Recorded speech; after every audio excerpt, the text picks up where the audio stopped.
After I played Sea of Stars, I wanted to check out their other games called The Messenger. It's set in the same universe and stuff like that. Now this is one of those like left to right, like NES, SNES, fucking action games, like your fucking Shinobi or whatever. All right, now I miss this era of gaming.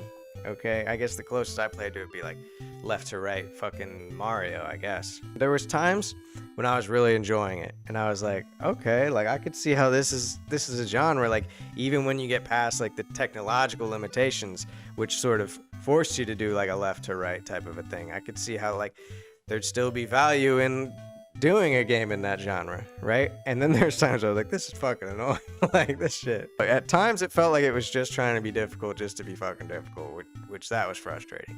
And you know, I'm someone who talks highly of game difficulty, but not in the punishing, like annoying way. Like do it again, checkpoint, do it again. You know what I mean? Like, all right, did you hit circle fucking at the perfect time window? You know what I mean? It could get frustrating at times. The boss fights are kind of fun. They'll be these big, like they'll take up the whole size of the screen or whatever, and you have to figure out the mechanics, and you're platforming around trying to land hits on the enemy's weak spot and then get out of dodge before he hits you back and stuff like that. Like, it's pretty fun. Kind of a slight spoiler, but the game's been out for a couple years now, and it does this cool thing where the first half of the game, it's like your NES style, I guess like 8-bit, right? And then when you get midway through the game, you go up through like the Temple of Time or whatever the fuck, and the game turns into fucking SNES graphics, like 16-bit graphics. You know what I'm saying? And you can go back and forth when you hit these like time portals. You go back and forth between both versions of the game, and that's kind of like the appeal of the game. So yeah, like it's a little bit of a spoiler, but that's kind of the selling point. It's like, go check it out. That's kind of cool. This one is less story focused than Sea of Stars. Personally, if you never told me they were related, I never would have knew. I did see, like on Reddit, someone put like a side to side of you go through literally the same zone in both games, but Sea of Stars has more of like an isometric view, whereas the Messenger has a side to side view.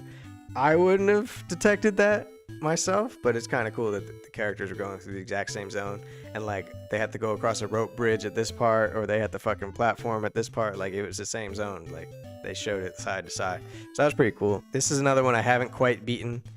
Right after Paranormasight, I'm gonna wrap this up probably this weekend. It is seeming kind of like a chore at this point, because that first part of the game, that 8-bit part of the game, you're very much just going left to right, trying to complete the screen, trying to get to the next screen.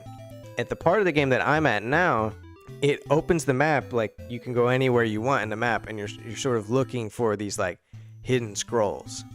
And so now it's not a left to right progression anymore. Now it's just like fucking exploring, which it actually is a cool concept, but just the way it happened, like halfway into the game, to fucking reprogram my brain like that, I was like, I don't know if I like this as much, or like that's what I was used to. That's what I was expecting out of the game, and now I'm not doing that anymore.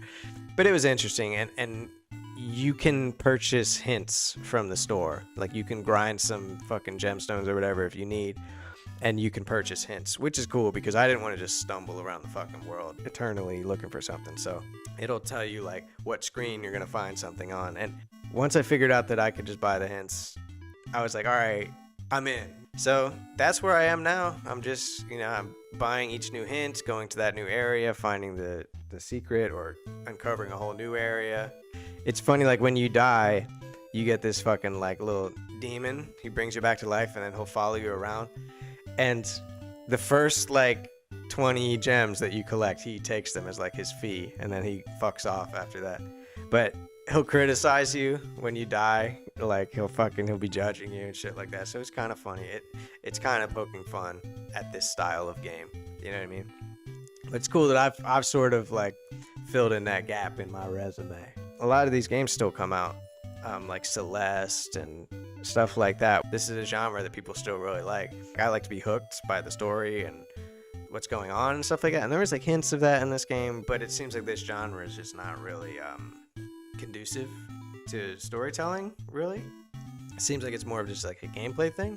So at the end of the day, I don't think this is gonna be my new genre or anything like that, but I had a good time with it. I am hoping I could wrap it up in the next section or two. Like it's starting to overstay its welcome a little bit, but it's been fun. And the one thing I will say, and I guess this goes for fucking every game in general, is that if I had it on Steam Deck and I could just take it to work with me or whatever, play it when I want to, I probably would have like a 20% better impression of it.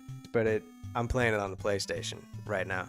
And I'm not sure if maybe it is on Steam, but I might have had it for free through PlayStation. I'm not sure. But this is like a note to self.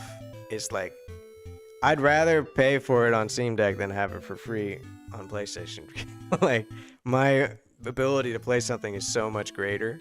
And then when I come home, I can put it on the bigger screen and play it with a controller. So there's no downside. So yeah, I want to remember to prioritize games on Steam Deck going forward.